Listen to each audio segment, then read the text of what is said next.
Hello dear student, आज के इस वीडियो में हम लोग डेरिवेटिव के कुछ क्वेश्चंस को सॉल्व करेंगे और कितने तरह के क्वेश्चंस आते हैं उसको देखेंगे। साथ ही साथ हम लोग चेन रूल श्रृंखला नियम को भी समझने का प्रयास करेंगे कि कैसे कार्य करता है। तो आइए देखते हैं एक्सरसाइज 5.2 का पहला क्वेश्चन लेते हैं। 1 यहाँ पर दिया है कि साइन एक्स स्क्वायर प्लस 5 का अवकलज ज्ञात कीजिए। तो हम लोग लिखेंगे माना let y equals to sine of x square plus 5। अब लिखेंगे x के सापेक्ष अवकलन करने पर या differentiating with respect to x, differentiating with respect to x, तो x के सापेक्ष हम लोग डिफरेंशिएट करने जा रहे हैं। तो इसका मतलब क्या होता है? इसका मतलब ये होता है कि हमारे पास एक ऑपरेटर है d बाई डी एक्स, इसको हम लोग ऑपरेटर बोलते हैं d बाई डी एक्स। ये जो ऑपरेटर है d बाई डी एक्स, यहाँ पर भी जगह खाली है, ये यहाँ भी लग जाएगा और ये यहाँ पर भी लग जाएगा। इक्वेशन के दोनों साइड में हम लोग ऑपरेटर को लगा देंगे। तो हम लोग यहाँ पे क्या लिखेंगे? हम लोग लिखेंगे dy बाई डी एक्स, जो खाली जगह थी वहां पे y आ गया, और d by D x of sine x square plus 5। तो यहाँ जो ये जगह होती है खाली, उसकी जगह पर ये sine of x square plus 5 आया है। अब हमें इसका अवकलन करना है। तो बच्चों, हम लोगों के पास फॉर्मूला क्या है? फॉर्मूला तो हमारे पास है कि d by D x of sine x equals to cos x. ये फॉर्मूला होता है। x के रिस्पेक्ट में साइन x का डेरिवेटिव कॉस x होता है। ध्यान देने की बात है कि यहाँ पर भी x है और यहाँ पर भी x है, दोनों जगह एक ही क्वांटिटी है। तो उस कंडीशन में इसका डेरिवेटिव हमें मिलता है कॉस x। लेकिन अब यहाँ पर एक्स स्क्वायर प्लस 5 ये क्वांटिटी है और यहाँ पर केवल x है, तो इन दोनों में डिफरेंस है। तो इस फॉर्मूले को या इस सूत्र को हम इस प्रकार से अप्लाई नहीं कर पाएंगे, बिल्कुल नहीं कर पाएंगे। तो कैसे होगा अवकलन? अब इसके लिए हम लोग क्या करेंगे? इसके लिए हम लोग चेन रूल लगाएंगे। चेन रूल कंपोजिट फंक्शंस के लिए इस्तेमाल किया जाता है, जहाँ पे फंक्शन के अंदर फंक्शन होता है। ठीक है, फंक्शंस के अंदर फंक्शन हो, कंपोजिट फंक्शंस हो, उसके लिए जैसे गॉफ हो गया, फॉग हो गया, ऐसे जो फंक्शंस होते हैं, कंपोजिट फंक्शन जो होते हैं, उसके लिए हम लोग चेन रूल या श्रृंखला नियम का प्रयोग करते हैं। तो आइए देखिए कैसे। एक्स स्क्वायर प्लस 5 ये अपने आप में x का एक फंक्शन है। ठीक है, आप यहाँ पे x का मान रखेंगे तो आपको एक्स स्क्वायर प्लस 5 का वैल्यू क्या होगा ये मिलेगा। तो x का मान, x के किसी मान के लिए हमें एक्स स्क्वायर प्लस 5 का मान मिलेगा। तो ये अपने आप में एक फंक्शन है। फिर इस फंक्शन के किसी वैल्यू के लिए हमें साइन का वैल्यू मिलेगा। तो फंक्शन के अंदर फंक्शन है, कंपोजिट फंक्शन है। तो यहाँ पे हम लोग क्या करेंगे? यहाँ पे चेन रूल का प्रयोग करेंगे और लिखेंगे लेट, माना कि लेट t इक्वल्स टू, एक वेरिएबल लेते हैं t equals to x square plus 5, t equals to x square plus 5। और यहाँ पर अब इसको t मान करके x के रिस्पेक्ट में इसको डिफरेंशिएट कर लेते हैं। तो हमें मिलेगा dt by D x equals to d by D x of x square plus d by D x of 5। तो x के रिस्पेक्ट में x स्क्वायर का डेरिवेटिव 2x हो गया, और 5 चूंकि ये कांस्टेंट है तो कांस्टेंट का अवकलज या डेरिवेटिव 0 होता है, हमें मिला 2x। तो dt बाई डी एक्स का वैल्यू हमें मिल गया 2x। और अब हमारा जो मूल सवाल है, यहाँ पे आते हैं मुख्य समस्या की ओर कि dy बाई डी एक्स बराबर d by D x of sine x square plus 5।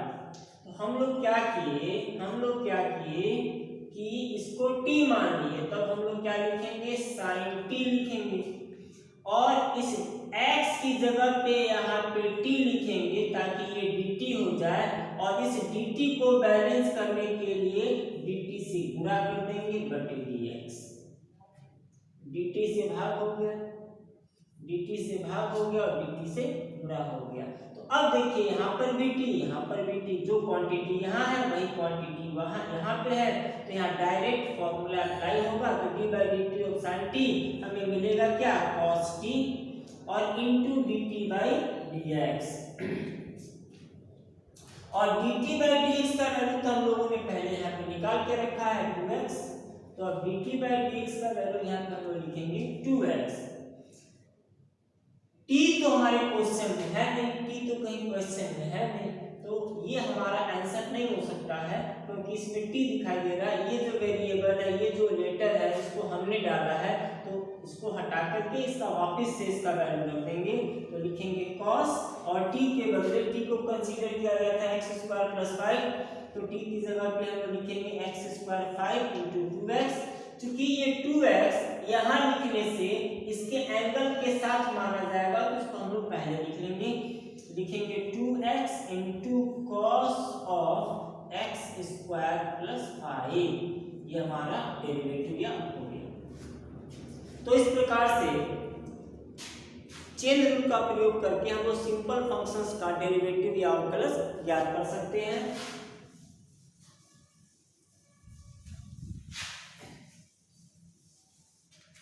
इसके बाद एक क्वेश्चन और लेते हैं, दूसरा question, y equals to cos of sin x differentiating with respect to x dy by dx equals to d by dx of cos of sin x। तो d by dx, अब यहाँ पे क्या है, यहाँ पे sin x है, और x के रिस्पेक्ट में यहाँ पे sin x है, तो यहाँ पे अवकलन नहीं हो पाएगा। तो हम लोग क्या करेंगे, चेन रूल लगाएंगे। चेन रूल में क्या होगा, इसको हम लोग कुछ मानेंगे, t मानेंगे, तो t मानेंगे, फिर उसके बाद चेन रूल से उसका अवकलन करेंगे। लेकिन हम एक काम और कर सकते हैं, इसी काम को डायरेक्ट कर सकते हैं। कैसे डायरेक्ट होगा आप समझिए, चेन रूल अप्लाई हो रहा है लेकिन डायरेक्ट अप्लाई हो रहा है। हमें सबसे पहले फंक्शन क्या दिखा, बाहर में क्या फंक्शन दिखा, cos दिखा, और cos का अवकलज क्या होता है, sin। cos का अवकलज होता है sin ddx of cos x is minus sin x। तो cos के हिसाब से ये जो बाहर में जो फंक्शन है, इसका जो भी डेरिवेटिव होता है वो डेरिवेटिव हम लिखेंगे। तो cos का जो होता है वो माइनस साइन आता है, तो लिखेंगे माइनस साइन, और cos के साथ यहाँ जो भी चीज है, जो भी क्वांटिटी है, वो इसके डेरिवेटिव के साथ यहाँ पे लिख देंगे, और इनटू ये अंदर वाला फंक्शन का डेरिवेटिव, लिखेंगे। तो ये लग गया चेन रूल, ये चेन रूल ही है, लेकिन ये डायरेक्ट लगा है, t मान करके नहीं लगाया गया है। तो अब आगे देखते हैं, minus sine of sine x into D by D x of sine x is cos x। बस हो गया, ये हम लोग का सॉल्यूशन आ गया। तो इस प्रकार से हम लोग सीधे काम कर सकते हैं। और कुछ उदाहरण देखते हैं। एक 4th नंबर क्वेश्चन है, y इक्वल्स टू sec of tan under root x,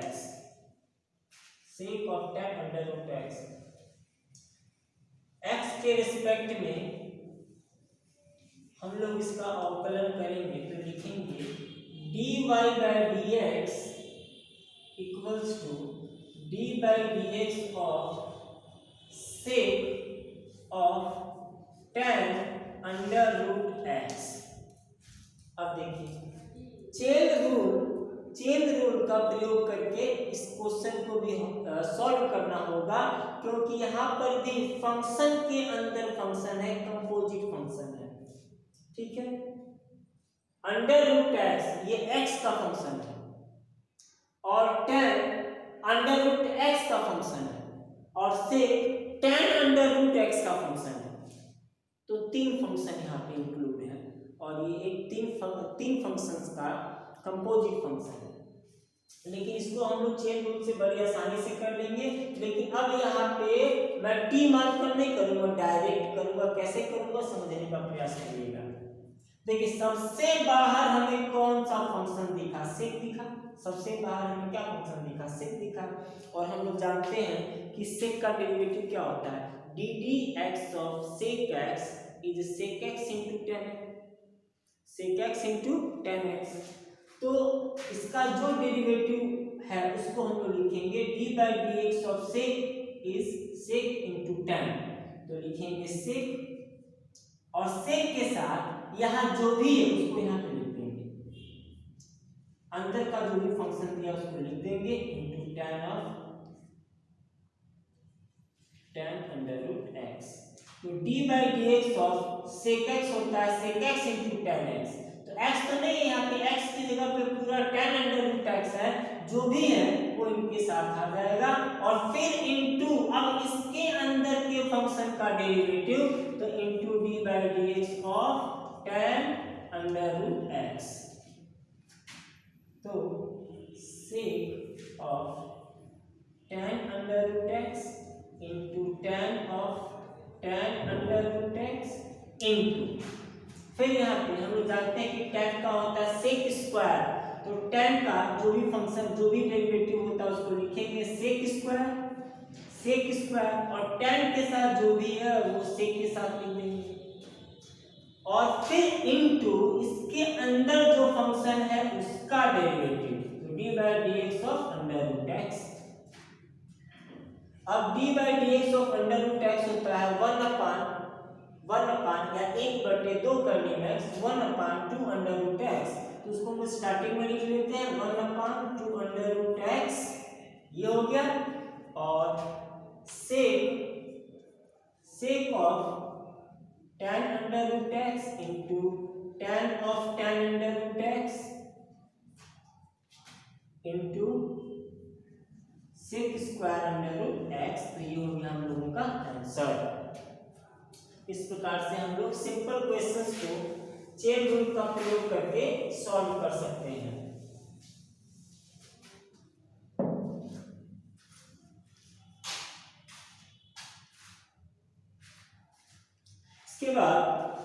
इसके बाद हम चलते हैं इम्प्लिसिट फंक्शन और एक्सप्लिसिट फंक्शन।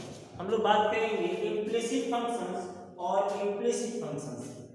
दो तरह के फलन और होते हैं, जैसे एक है एक्सप्लिसिट फंक्शन और दूसरा है इम्प्लिसिट फंक्शन। ठीक है, इम्प्लिसिट फंक्शन और एक्सप्लिसिट फंक्शन। एक्सप्लिसिट फंक्शन को हम लोग कहते हैं हिंदी में स्पष्ट फलन और इसको कहा जाता है अस्पष्ट फलन।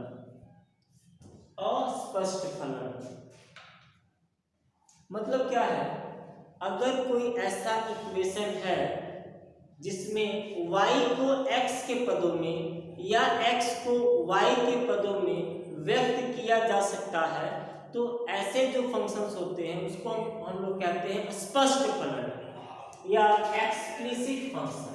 उसको हम लोग कहेंगे एक्सप्लिसिट फंक्शन। जैसे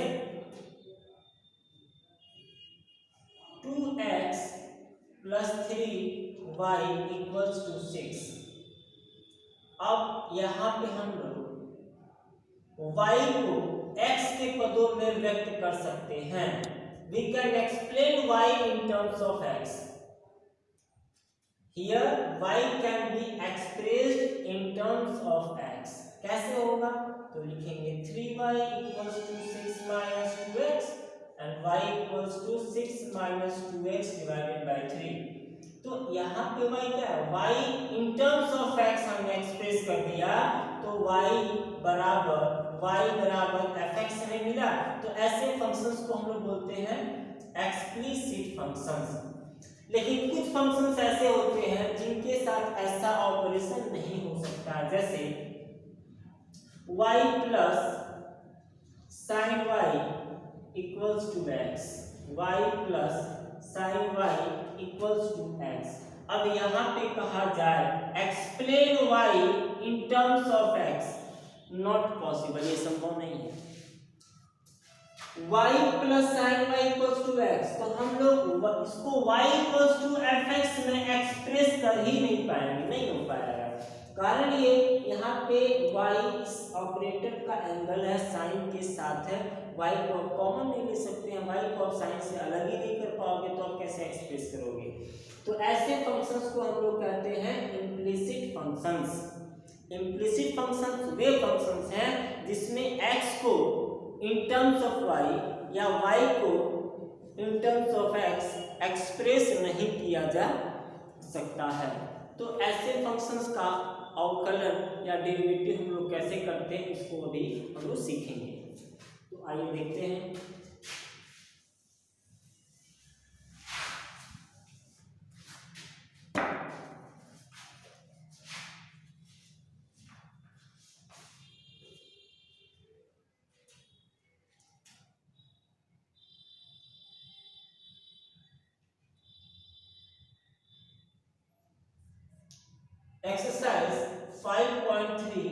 एक्सरसाइज 5.3 का एक पहला क्वेश्चन है 2x plus 3y equals to sine x। यहाँ पर हम लोग अब ये देखना होगा कि ये इम्प्लिसिट फंक्शन है या एक्सप्लिसिट फंक्शन है। तो 3y we can write 3y equals to sin x minus 2x और y equals to sin x minus 2x by 3। तो यहाँ पे आप देख रहे हैं कि हमने y को x के पदों में व्यक्त कर दिया। So this is an explicit function. Now differentiating with respect to x, dy by dx equals to 1/3 constant है, बाहर हो जाएगा, और d by dx of sin x minus 2x बराबर के नीचे बराबर देने से थोड़ा सा देखने में अच्छा लगता है, सुंदर लगता है। तो आप भी प्रयास करें कि ये बराबर है, मतलब स्टेप बाय स्टेप ये चीजें एक दूसरे की सीध में रहें तो अच्छा लगेगा। तो 1/3 d by dx of sin x is cos x और d by dx of 2x is 2 bracket के अंदर। तो ये हमारा सॉल्यूशन हो गया 1/3 इंटू cos x माइनस 2/3। तो यहाँ पर ये तो एक्सप्लिसिट फंक्शन या स्पष्ट फलन है जिसका हम लोगों ने अवकलन किया। इसके बाद हम देखेंगे दूसरा प्रश्न 2x प्लस 3y बराबर sign y, 2x plus 3y बराबर साइन y। अब देखिए यहाँ पे क्या है, यहाँ पर x को y के पदों में व्यक्त किया जा सकता है, x को y के पदों में व्यक्त किया जा सकता है। तो यह भी स्पष्ट फलन है, एक्सप्लिसिट फंक्शन है। तो इसको हम ऐसे कर सकते हैं 2x equals to sine y minus 3y और x equals to 1/2 of sine y minus 3y। अब देखिए यहाँ पर x को y के पदों में व्यक्त किया गया है, या इसको हम लोग कह सकते हैं कि x is a function of y, ऐसे व्यक्त किया गया है। तो अब यहाँ पे हम अवकलन करेंगे, तो यहाँ पे क्योंकि ये x है तो इसको y के रिस्पेक्ट में हम लोग अवकलित करेंगे। तो लिखेंगे differentiating with respect to y we shall get dx by dy। So dx by dy is d by dy of sin y is cos y और dy dy of 3y is 3। तो हमें क्या मिला, dy by dx equals to, ये ऊपर है ये नीचे है, तो अब जो ऊपर है वो नीचे आएगा, जो नीचे है वो ऊपर आएगा। हमें मिलेगा 2/2 अपान cos y माइनस 3। तो यहाँ पे हम लोग इस फंक्शन को डिराइव कर दिए, इसका अवकलन कर दिए, dy by dx बराबर 2/cos y माइनस 3। तो यह भी एक स्पष्ट फलन था, एक्सप्लिसिट फंक्शन था। अब हम लोग देखेंगे इम्प्लिसिट फंक्शंस। इम्प्लिसिट फंक्शन जिसको अलग नहीं किया जा सकता है, जैसे क्वेश्चन नंबर 4 5.3 का xy plus y square equals to 10x plus y. यहाँ पर अब इस फंक्शन में x को y के पदों में या y को x के पदों में व्यक्त नहीं किया जा सकता है, इसीलिए हम लोग कहते हैं कि यह एक अस्पष्ट फलन है, इम्प्लिसिट फंक्शन है। We cannot express x in terms of y और y in terms of x। तो ऐसे फंक्शंस में हम लोग क्या करते हैं, हम लोग सीधे अवकलन स्टार्ट करते हैं। x के रिस्पेक्ट में करना है तो x के रिस्पेक्ट में स्टार्ट करेंगे, y के रिस्पेक्ट में करना है तो y के रिस्पेक्ट में स्टार्ट करेंगे। जैसे मर्जी आप स्टार्ट कीजिए, कोई दिक्कत नहीं होगी। तो हम लोग लिखेंगे differentiating with respect to x। तो ये जो बराबर है, बराबर के लेफ्ट हैंड साइड में इतनी सारी चीजें हैं, इनके आगे आप ऑपरेटर लगाएंगे डी बाई डी एक्स और इनको ब्रैकेट में लिखिए। ठीक उसी प्रकार इनके दूसरी साइड में भी आप ऑपरेटर लगाएंगे डी बाई डी एक्स और इनको ब्रैकेट में लिख लेंगे। इसके बाद अब यहाँ पर देखेंगे तो D by D x of X Y plus D by D x of Y square, फिर यहाँ पे D by D x of 10x plus D by D x of Y या D Y by D X. अब यहाँ पर x into Y, ये दो functions का मल्टीप्लीकेशन है, तो हम क्या करेंगे, first function into derivative of the second function plus second function into derivative of the first function. तो हम लोग लिखते हैं x into d Y by D x plus y plus, अब x के रिस्पेक्ट में वाई स्क्वायर का अवकलन नहीं हो पाएगा, तो यहाँ पे हम लोग क्या करेंगे, चेन रूल लगाएंगे। चेन रूल अप्लाई करने से हमें मिलेगा 2y into d Y by D x. जैसे y के रिस्पेक्ट में वाई स्क्वायर का डेरिवेटिव हमें मिलेगा 2y और फिर y का डेरिवेटिव x के रिस्पेक्ट में dy बाई dx। इसके बाद आगे dy by dx of 10x is sec square x plus dy by dx। अब यहाँ पे अवकलन की सारी क्रियाएं समाप्त हो गई और हम लोग को करना क्या है, हमें dy बाई dx निकालना है। तो इस पूरे इक्वेशन में जहां जहां पर आपको dy बाई dx नजर आ रहा है उसको इकट्ठा करिए, एक जगह लाइए और उसको कॉमन ले लीजिए। तो dy बाई dx कॉमन लेने पे हमें मिलेगा, यहाँ से dy बाई dx कॉमन लेंगे तो x मिलेगा, यहाँ से dy बाई dx कॉमन लेंगे तो हमें मिलेगा प्लस 2y। इसको पहले इस साइड में लाएंगे और फिर वहां से dy बाई dx कॉमन लेंगे तो हमें मिलेगा -1 और यहाँ पे शेष रह गया, बच गया क्या, sec स्क्वायर x और ये जो y है ये उस साइड जाएगा तो यहाँ पे मिलेगा हमें -y। तो dy बाई dx बराबर हमें मिला sec square x minus y divided by x plus 2y minus 1। ये अवकलन की क्रिया समाप्त हो गई। तो आपने देखा किस प्रकार से हम लोग इम्प्लिसिट फंक्शन या अस्पष्ट फलन का अवकलन कर सकते हैं।